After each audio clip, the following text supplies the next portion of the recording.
Bertha Robinson's laughter reached the far end of the candlelit library before she did. It floated through the warm air like something carefully arranged, bright, lilting, effortless. It was the kind of laugh that belonged to women without worries. Women who slept deeply. Women whose names were not written in ink on the wrong side of a ledger. Bertha was none of those things. Lord Elliot Banks laughed in return, leaning closer to her with the easy delight of a man who had never once suspected that a woman might have a motive other than genuine affection. He was handsome in that uncomplicated way, honey blonde hair swept back, burgundy coat pressed to perfection, posture soft and relaxed. He believed himself charming. He was not entirely wrong. He was simply not the point. Bertha smiled up at him and said something light about the flowers on the east mantel, something she had already prepared 4 minutes before entering the room. She watched him laugh again. She counted the seconds. She had 6 days left. From the doorway that led to the adjoining hall, still, unannounced, arms crossed at the chest, Duke Richard Banks watched her. He had arrived 40 minutes ago. He had not moved from that spot. He was not watching the dancing. He was not watching the candlesticks or the portraits or the glittering guests who orbited the room like satellites in borrowed jewels. He was watching Bertha. More precisely, he was watching the 17 moments in the last half hour when her composure had almost cracked. 17. Not the time she smiled. Not the time she touched Elliot's sleeve with the perfect measured lightness of a woman who had practiced the gesture in front of a looking glass. The Duke was counting the other moments, the blink that lasted half a second too long. The way her left hand curled once, briefly, into a fist against the fabric of her emerald gown before she opened it again. The way her eyes, just twice, skipped toward the window, not with longing, but with calculation. Bertha Robinson was not flirting. She was surviving. And Duke Richard Banks, dark-coated, scar-jawed, utterly still, already knew exactly what she was surviving from. He had known for 4 days. He had not stopped her. Not yet. Hey, quick question. How are you feeling right now? Because if this story already has its hands around something inside you, I need you to do one thing before we take a single step further. Subscribe to this channel. Smash that like button. And drop a comment right now telling us where in the world you are watching from, your city, your country, your corner of this earth. I genuinely want to say hello to every single one of you. I want to know just how far this story is traveling. It matters more than you know. It truly does. All right. Thank you. Now let's get back to Bertha. She has no idea what is already waiting for her. 3 weeks before she ever set foot in the Banks Estate Library, Bertha Robinson sat at her late father's writing desk at 7 in the morning and stared at a number that could not be real. But it was real. It was written in black ink in the hand of Mrs. Sophia Gilbert's solicitor, and it had the rounded, self-assured authority of a figure that had already been calculated twice and confirmed. £892. That was what the Robinson family owed. The original loan, the one her father had taken 2.5 years ago from Mrs. Sophia Gilbert, the widow who lived behind the iron gate on Merchant's Row and smiled warmly while she handed you a contract you did not read closely enough, had been £150. A bridge loan, her father had called it, to cover the estate's running costs after the tenant harvest failed 2 seasons in a row and the wells on the north field went dry. He had expected to repay it within 18 months. He had died before he could. Bertha had inherited everything. The house. The land. The debt. The contract. She read the contract now for the 11th time. The first 10 times she had looked for the error. Now she was simply trying to understand what kind of person designed this on purpose. The interest rate was not fixed. This was the part her father had missed, buried in the 3rd paragraph of the 2nd page, written in the careful, technical language that lawyers use when they want a clause to exist but not to be found. The rate adjusted quarterly, compounding on itself each time, meaning that each unpaid period added interest not just to the original amount but to all the accumulated interest before it. This is what financial institutions now call predatory compound interest, and it is one of the most effective debt traps ever designed because it is entirely legal, it accelerates silently, and by the time the borrower truly understands what is happening, the number has already grown past any reasonable ability to repay. £150 had become £892 in 30 months. Mrs. Sophia Gilbert's letter arrived with the solicitor's calculation. It was polite. It was devastating. It said, in the measured language of a woman who had written this particular type of letter before, that the full sum plus accrued fees was now due within 30 days, and that should the Robinson estate be unable to satisfy the debt, the property and its holdings would be transferred as collateral per Clause 7 of the agreement. Clause 7. Bertha flipped back to page 3. Clause 7 was 4 lines long. It was written so plainly that she almost laughed. In the event of default, All fixed assets held in the name of the borrowing party, including property, land and any improvements thereon, shall transfer to the lender in full satisfaction of the outstanding sum. The house, the land, everything. And Kathy. Bertha set down the letter and looked at the ceiling for a very long moment. Her younger sister Kathy, 17 years old, brighter than any room she entered, already accepted to study at the Whitmore Academy on the basis of an essay she had written about agricultural land reform, was asleep upstairs. She did not know about the debt. She had not been told about the contract. She was aware that money was tight in the way that young women in struggling households are made aware through small absences, fewer fires in the evenings, the gradual disappearance of small luxuries that are never explained. Kathy had written that essay. She had been accepted. The school year began in September. September was 8 weeks away. Bertha put the contract back in its envelope. She went to the window. Outside, the Robinson garden was still in the early morning gray untended hedges, a rose bush that had gotten away from itself, the stone path that ran down to the gate where her father used to stand in the evenings and smoke his pipe and tell her the estate would always take care of itself. It had not taken care of itself. She pressed one hand flat against the cold glass and made herself think clearly.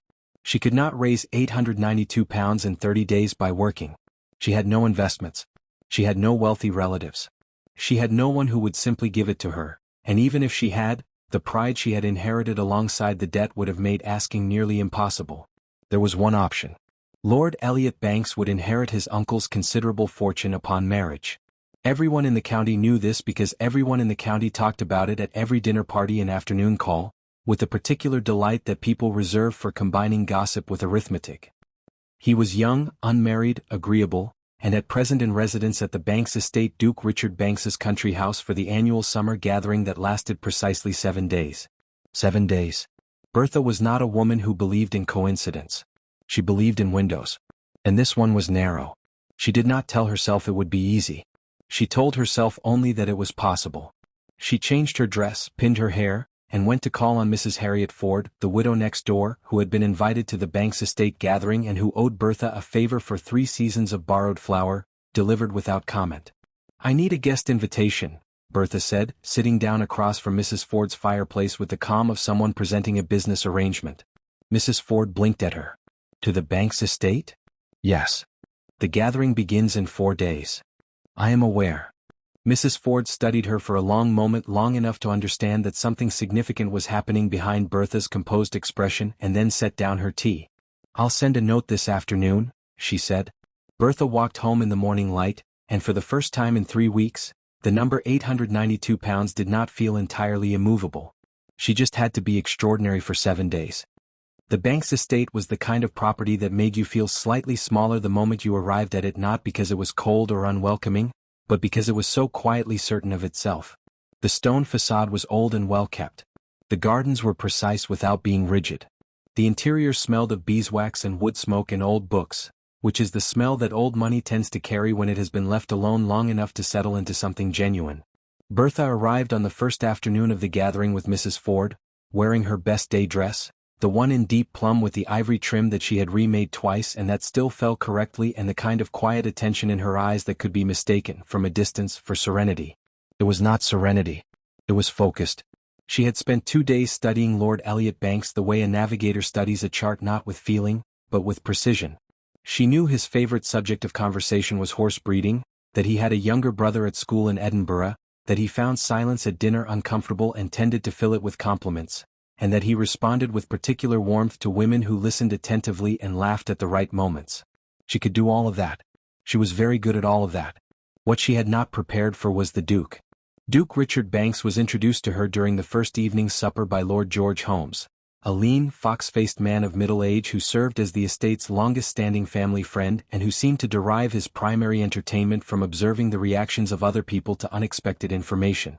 "Miss Robinson," Lord Holmes said, with the benign cheerfulness of a man lighting a fire he had no intention of putting out, "allow me to introduce Duke Richard Banks, our host for the week. Richard, Miss Bertha Robinson, daughter of the late Edward Robinson of Whitfield Lane. Newly arrived this evening." The Duke turned to her. He was taller than she had expected. Darker, in the way of a man who spent more time outdoors than his station suggested, not rough, but present in a way that was difficult to ignore. He wore a black coat with a white cravat, and his dark hair was swept back with the utilitarian neatness of someone who had no patience for ornamentation. There was a faint scar along his left cheekbone, the kind left by something sharp in a past that he clearly had no interest in explaining. He had his arms crossed lightly, not aggressively, and his eyes, when they found hers, were the kind of dark that tends to make people feel they have already been read. "Miss Robinson," he said. "Your Grace," she replied, and she gave him the composed, polite smile that she had been giving people all evening. He nodded once. Not warmly. Not coldly.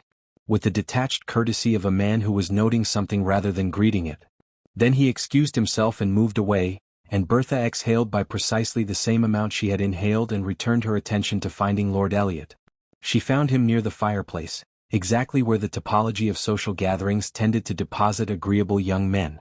He lit up when she approached, and by the end of the evening she had made him laugh 4 times and learned that he intended to spend the following morning looking at his uncle's mare, who had recently foaled. She spent 40 minutes the next morning learning everything she could about mares and foals. From the upper gallery of the South Hall, Duke Richard Banks watched the first morning garden walk through a tall window. Bertha and Elliot were below, moving at a comfortable pace through the east hedge path. She was talking. He was leaning toward her with the guileless attention of a man who believed himself the most interesting part of any conversation. She was good. She was very good. The timing of her gestures was precise. The way she angled her head when she listened attentively, unhurried, was exactly what it needed to be. But the Duke had been watching people for a long time. And the things that gave people away were never the large movements. They were the small ones, the ones the body made when the mind was too busy managing everything else to maintain control of it. Bertha's right hand at her side, pressed once against the fabric of her dress. A fist briefly then open. It happened when a silence fell between her and Elliot that lasted longer than expected when she was calculating her next move, and the pressure of the calculation showed itself for just a moment in the only place she had not yet learned to watch. The Duke had seen that gesture before. He had made it himself, once, in a different library in a different season, when he was 23 and the weight of his family's name had arrived on his shoulders all at once and he had not yet learned where to put it. He turned from the window.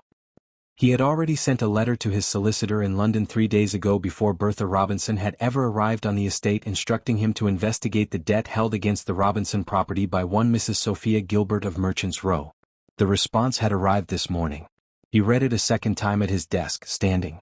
Then he folded it into his inside coat pocket and went to find Lord Holmes.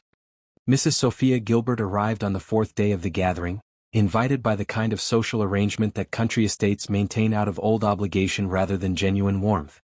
She was the widow of a once prominent merchant, now in her late 40s, and she had spent the decade since her husband's death building a quiet reputation as a person of means and correctness.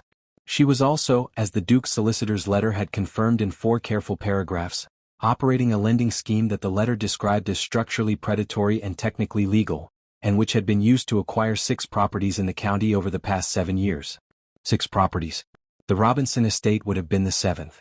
Bertha saw her the moment she entered the drawing room on the afternoon of the 4th day and felt the color leave her face so thoroughly that she had to press her back briefly against the writing table to remain standing. Mrs. Gilbert wore lavender. She always wore lavender. She had warm eyes and a generous smile and the kind of unhurried grace that suggested a woman entirely at peace with the world, which Bertha now understood was the peace that came from having made the world agree to your terms. Their eyes met across the room. Mrs. Gilbert smiled that warm, private smile that meant, "I know exactly how many days you have left." Bertha smiled back that composed, deliberate smile that meant, "I know that you know and I am not done yet." Then they both turned to the room and spoke beautifully to other people.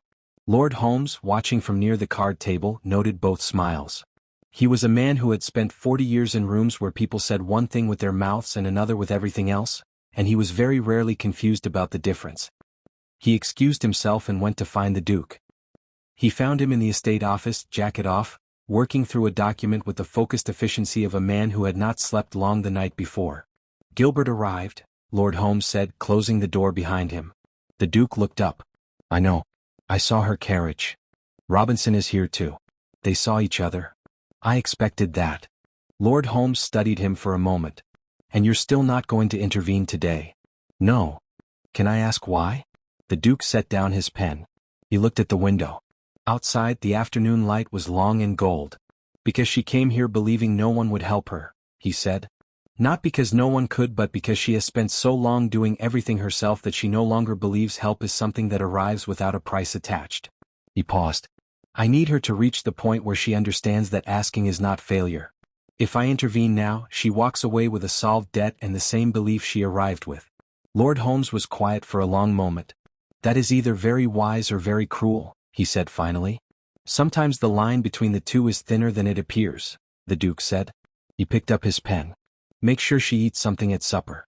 She didn't touch the midday meal. Lord Holmes blinked at him. Then he left. At supper that evening, Bertha sat across from Lord Elliot and was as brilliant as she had ever been. She was warm and attentive and perfectly placed every word, every laugh, every carefully measured moment of warmth aimed with the precision of a person who understood that she had 3 days remaining and could not afford a single false note. Under the table, out of sight, her fingers pressed once into her palm. At the far end of the table, Duke Richard Banks ate his supper in silence and watched. There is a particular cruelty in carrying a secret for someone who trusts you entirely. Bertha had sent one letter home since arriving at the Banks estate. It was addressed to Kathy, and it contained nothing of importance. A description of the gardens, a brief account of the evening meal, and a mention that Mrs. Ford's rheumatism was troubling her. The kind of letter you write to someone you love when the truth of what you are doing would terrify them. She had not written, I am trying to save the house by the end of the week. She had not written, you will lose your place at the academy if I fail. She had not written, I am more frightened than I have ever been and I am not allowing myself to show it even in a letter because I don't trust myself to stop once I start. She had written about the gardens. Kathy's most recent letter back, which arrived on the morning of the 5th day, contained a sketch. Kathy was a meticulous and slightly absurd artist. Her letters always included a small drawing in the bottom right corner of the final page, a habit she had started when she was 11 and never explained.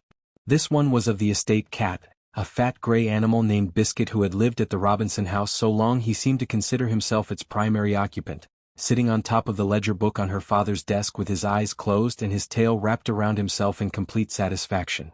Bertha looked at it for a long time. Then she folded the letter very carefully and placed it in her coat pocket, close, the way you carry things that are holding you together. She was in the East Garden when she ran into Lord George Holmes, who had the specific quality of appearing in places at moments that suggested he was not nearly as aimless as he looked. You look well, Miss Robinson, he said, falling into step beside her with the ease of a man who had been doing this for decades. Thank you, Lord Holmes. How are you finding the gathering? Very pleasant. Lord Elliot seems to be finding it particularly pleasant. Bertha glanced at him. There was nothing sharp in his expression, he was simply noting, the way he always seemed to simply be noting things. He has been very kind, she said. He is always kind, Lord Holmes agreed. It is genuinely one of his best qualities.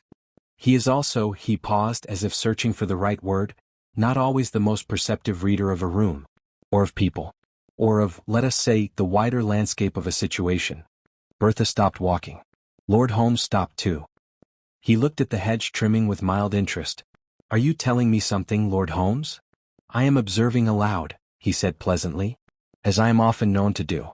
It is one of my less admirable qualities. He paused again. I will also observe, aloud, that there are people in this house who are more aware of the full landscape of a situation than might be immediately apparent. A silence. The Duke, Bertha said. It was not quite a question. Lord Holmes smiled at the hedge. What a pleasant morning this is, he said and turned back toward the house. Bertha stood in the garden for a full minute after he left, very still, thinking. Then she straightened her shoulders, lifted her chin and walked back inside. She had not come here to be known. She had come here to finish what she started. But something had shifted in the air around her. Something had changed in the particular way that things change when you suspect you are no longer operating in the room you thought you were in. The 6th day arrived the way bad days tend to quietly at first, with unremarkable weather and ordinary light, and then with a succession of small events that accumulate into something you cannot ignore. The first thing Bertha noticed at breakfast was the woman. She was new to the gathering, a late arrival, as Mrs. Ford breathlessly explained over buttered toast, the daughter of a family connected to the Banks estate from the north, recently returned from a year in Edinburgh, whose name was Miss Clara Whitfield. She was unpretentious and auburn-haired and had a directness about her that suggested a person who had never needed to calculate the effect of her own personality. Bertha watched Lord Elliot see her from across the breakfast room. She watched his face do the thing that faces do when they encounter something unexpected and welcome not a dramatic shift, but a small internal reorganization, the kind that happens below the surface and rearranges everything above it. He smiled at Miss Whitfield. It was a different smile than the ones he had been giving Bertha all week. Those smiles had been warm and pleased. This one was involuntary. Bertha set down her fork. She looked at her plate. She breathed. She told herself she was wrong. She told herself it was nothing, a passing glance, an unremarkable moment. She told herself she still had one more day and she was very good at this and she would simply refocus. She told herself all of this with great conviction and zero belief. By the afternoon garden walk, Lord Elliot was managing to be present beside Bertha while looking with the helpless, transparent sincerity of a man who genuinely did not know he was doing it toward wherever Miss Clara Whitfield happened to be standing. Twice he interrupted a sentence he was saying to Bertha to excuse himself and crossed the lawn to say something to Miss Whitfield that made her laugh. The second time it happened, Bertha stood in the afternoon light with her hands folded and her face composed and felt the entire architecture of the last 6 days begin to settle in her stomach like cold water. She was not going to succeed. She had known it, she realized, somewhere beneath the determination and the calculation, since she had seen Miss Whitfield's face across the breakfast room that morning. She had known it the same way you know sometimes when a door closes behind you that it will not open again, not because you have tried it, but because something in the quality of the sound tells you. The knowledge was not the worst part. The worst part was what would come after. 30 days became 23 days. 23 days became 6. 6 became 1. And then Mrs. Sophia Gilbert would arrive at the Robinson house with her solicitor and her warm eyes and her lavender dress, and she would take everything. She would take the house. She would take the garden with the untended hedges and the rose bush that had gotten away from itself. She would take the desk where Kathy sat and drew little pictures of the cat in the corners of her letters. Bertha walked to the far edge of the garden, where the hedge wall was high enough to provide a moment of privacy, and stood with her back to the house. She pressed both hands against the stone of the garden wall. She allowed herself exactly 30 seconds to feel everything. Then she turned around. Duke Richard Banks was standing 12 feet away. He was not approaching. He was not retreating. He was simply there, with his arms at his sides and his dark eyes on her, and the expression on his face was not quite sympathy, because sympathy has softness in it, and this was something more solid, more intentional, the expression of a person who has been waiting for a specific moment and understands that it has arrived. They looked at each other. "I know about the debt," the Duke said, quietly, without preamble. "I know about the contract. I know about Mrs. Gilbert's scheme. And I know why you came here." Bertha said nothing. "I have known since before you arrived," he continued. The anger arrived first, fast and clean and entirely reasonable. 6 days. 6 days of careful, exhausting work, and he had known from the beginning. He had watched her. He had said nothing. He had let her. "You let me," she said. Her voice was very steady. "Yes." "Why?" The Duke was quiet for a moment. "Because I need to know who you are when everything is against you," he said. "Not who you are when it's easy." Bertha stared at him. "And what did you decide?" He held her gaze. "That you are exactly who I thought you were." A silence fell between them in which the garden was very still and the light was very long, and Bertha Robinson felt something shift in her chest, not collapse, not break, but shift, the way a door shifts when someone puts a hand on it from the other side. Then the sound of voices from the house reached them and they both turned toward it. "Tomorrow evening," the Duke said. "The final gathering supper. Mrs. Gilbert will make her move publicly, she always does at the end of things. She prefers an audience." He paused. "So do I." He turned and walked back toward the house. Bertha stood in the garden in the long afternoon light for a very long time. Then she went inside. She did not know yet whether to trust him. She knew only that she was no longer entirely alone in this. The final evening supper of the Banks gathering was, by tradition, the most formal of the week.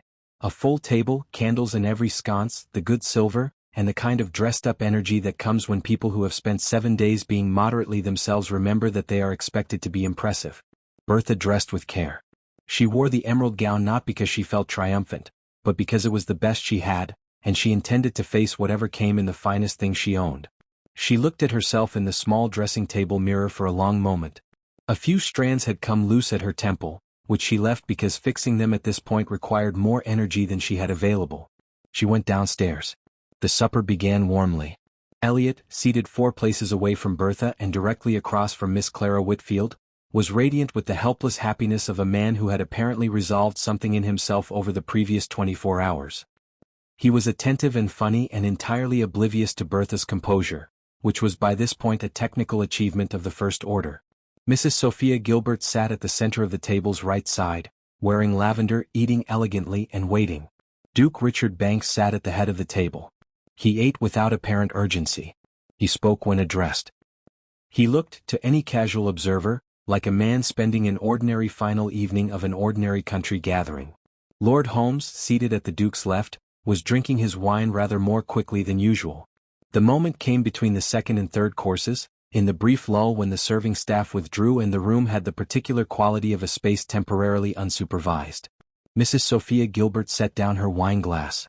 "How lovely this gathering has been," she said to the table in general, in the warm carrying voice of a woman accustomed to commanding rooms. "I do so enjoy the chance to reconnect with old acquaintances." Pause. Her eyes moved to Bertha with the precision of something aimed. "Miss Robinson, I believe we have some business matters to attend to in the coming days. I do hope you have been resting this week. One wants to be clear-headed for arrangements of this nature." The table went quiet in the specific way that tables go quiet when someone has said something that sounds ordinary but clearly is not. Mrs. Ford set down her fork. Lord Elliot looked briefly confused. Bertha felt the heat rise in her face, not from shame, though shame was there too, but from the precise, focused anger of a woman who has been outmaneuvered and knows it and still will not look away. She opened her mouth. "I believe," said Duke Richard Banks from the head of the table, "that this is a curious moment to raise business at supper." His voice was entirely level. He had not raised it. He had simply spoken, but in the way that certain people speak in rooms they own, so that the room reorganizes itself around the voice without being asked. Mrs. Gilbert smiled at him. "I merely mention it in passing, Your Grace. Nothing formal." "Then let me also mention something in passing," the Duke said. He reached into his inside coat pocket and produced a folded document, cream paper, sealed, the kind that has clearly come from a professional office. "I received a full legal analysis of your lending arrangement 3 days ago, Mrs. Gilbert. I also received, this morning, a communication from the County Courts Administration confirming that a formal inquiry has been opened into 7 property acquisitions conducted through compound interest lending agreements over the past decade, including the arrangement with the late Mr. Edward Robinson." The table was absolutely still. Mrs. Gilbert's warm expression did not vanish. It simply paused, the way a clock pauses before it makes a sound. "Compound interest," the Duke continued without raising his voice, looking at the table rather than at her, "is a legitimate financial concept when applied transparently. When used to create a repayment structure that the borrower cannot reasonably achieve, designed from the outset not to be repaid, but to default, it becomes something else entirely. The Robinson contract contained a variable rate clause that was, according to 2 separate legal analyses, constructed to guarantee default within 3 years of a missed payment." He set the document on the table. "The debt, as legally constructed, is unenforceable. Mrs. Gilbert is aware of this because the clerk who drafted the contract informed her 3 months ago." She proceeded anyway. A silence. Mrs. Sophia Gilbert looked across the table at Bertha. For the first time all evening, the warmth in her eyes was entirely absent. What remained was something colder and considerably more honest. "This is not the appropriate venue," she began. "You made it the venue," Lord Holmes said mildly from the Duke's left. "Just now. In front of all these witnesses." A beat. Then Mrs. Ford, small, round, rheumatic Mrs. Ford, who had sat through 40 years of other people's dramas with quiet endurance, set down her wine glass with the precise, deliberate click of a woman making a decision. "I should like dessert," she announced to the table. "I believe someone mentioned syllabub." The tension did not break, but it shifted just enough. Bertha Robinson looked down the length of the table at Duke Richard Banks. He was looking back at her. His expression was the same as it had been in the garden, not soft, not triumphant, but certain. The certainty of a person who made a decision and followed it through. Bertha exhaled. Slowly, completely, for what felt like the first real breath she had taken in 30 days. Mrs. Sophia Gilbert excused herself from the table 15 minutes later and was driven from the estate in her carriage before the syllabub arrived. She did not return. The morning after the final supper, the gathering guests departed in stages, as they always do. Carriages and trunks and farewells stretched across the full breadth of the morning in an unhurried procession of the well-rested. Lord Elliot left with a warmth toward Miss Clara Whitfield that required no interpretation. He shook Bertha's hand with the genuine friendliness of a man who had never quite understood what had been happening and felt no particular need to. She shook it back with the genuine calm of a woman who had moved past the chapter in question. "Safe journey, Lord Elliot," she said. And to you, Miss Robinson, he said brightly. Do come again next year. She watched his carriage pull away and felt nothing except mild, honest relief. Mrs. Ford departed with a long, understanding look and a squeeze of Bertha's hand that said several things at once, none of which required words. Lord Holmes was the last to leave, and before he did, he found Bertha in the front hall collecting her coat and handed her a sealed letter. From the Duke, he said simply, and then walked out the front door whistling something tuneless and cheerful. Bertha broke the seal. It was short. 4 paragraphs. Written in a clear, direct hand that matched the man. The legal analysis of the Robinson debt has been submitted formally. The contract is being challenged on grounds of structured default design, and the formal inquiry will prevent Mrs. Gilbert from pursuing any claim. This should resolve within the month. A copy of the full legal brief has been sent to your solicitor in Whitfield. The Robinson estate is not at risk. Regarding your sister, a recommendation letter for Miss Catherine Robinson has been submitted to Whitmore Academy's principal benefactor, who happens to be an old friend of mine, in support of a full scholarship for the coming year. She will not need the academy fees. If you would like to discuss the rest of this in person, I will be in the East Garden after breakfast. Bertha read the letter twice. Then she went to find the East Garden. He was there standing near the stone wall at the far hedge, looking at nothing in particular with his hands in his coat pockets and his shoulders at ease in a way she had not seen all week. Without the weight of managing the room, without the controlled stillness of observation, he looked smaller. Just more present. More like a person. He turned when he heard her approach. She stopped a few feet away. She held up the letter. You did all of this before I arrived, she said. Before you had any reason to. I had reason, he said. The scheme was wrong. That was reason enough. That's not the whole of it. Pause. No, he said. It isn't. She looked at him. The morning light came over the hedge in long warm sections, and somewhere in the garden a bird was making a precise, unhurried sound. You could have told me on the first day, she said. Not accusingly. With genuine curiosity. You could have told me you had already handled it and spared me the entire week. Yes, he said. But you didn't. No. Because you needed to know who I was under pressure. He looked at her steadily. And because I suspected you would have refused. On the first day. Before you knew me. You would have said thank you, no, very gracious of you, and walked away with your debt unresolved and your pride intact. Bertha was quiet for a moment. You are not wrong, she said. I know. That does not make what you did entirely correct. I know that too. He held her gaze. I am sorry for the parts that were hard. I am not sorry for what I found. The bird in the garden made its sound again, closer this time. Your letter said we could discuss the rest of it in person, Bertha said. Yes. What is the rest of it?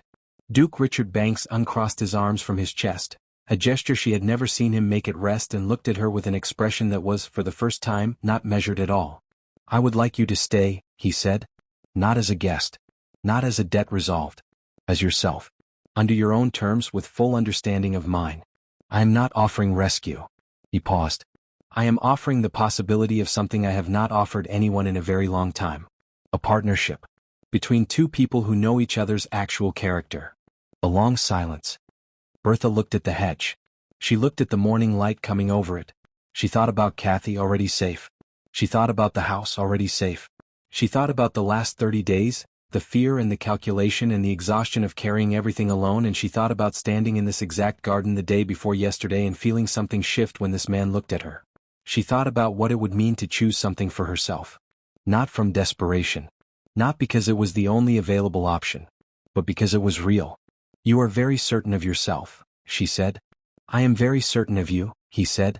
I am considerably less certain of myself. But I am willing to find out. Bertha Robinson looked at Duke Richard Banks in the morning light of the East Garden, and for the first time in a very long time, she felt something she had not expected to feel at the end of this week.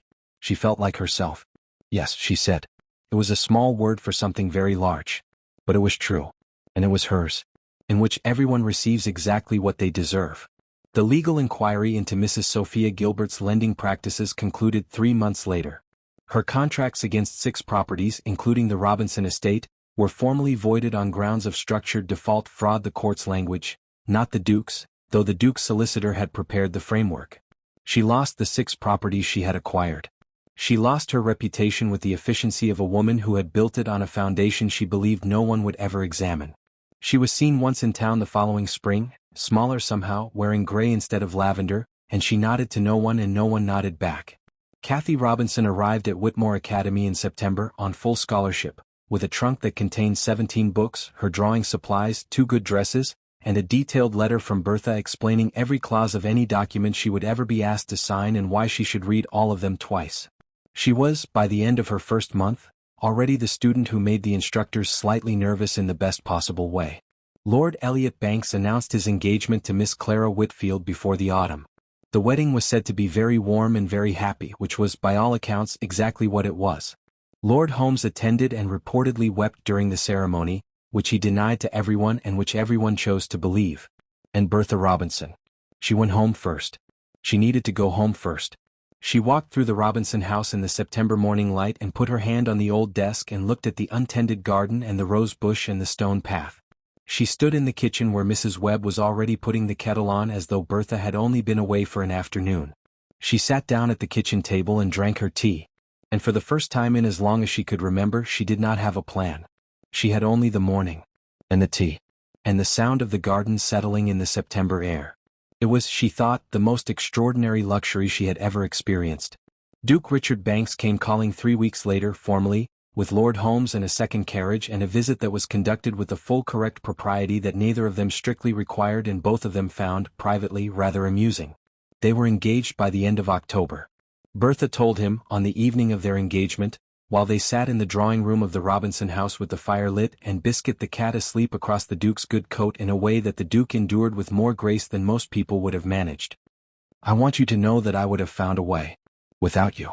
I would have found another way." "I know," he said. "I want you to know that the reason I said yes was not because you saved anything. It was because of who you were when you did it." He looked at her across the firelight. "And who was that?"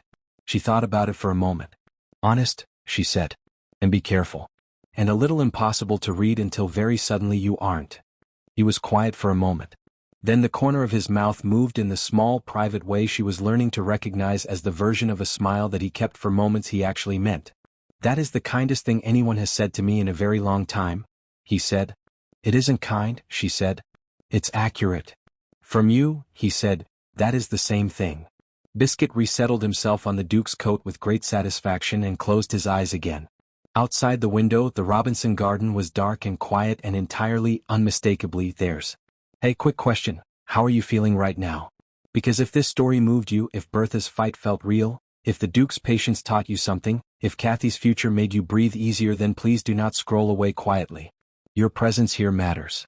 Subscribe to this channel if you haven't already. Smash that like button. And leave a comment below telling us where you are watching from, what this story made you feel, which moment stayed with you the longest. We read every single one. Every comment is a hand reaching back. Subscribe to see how this unfolds and comment where you're watching from.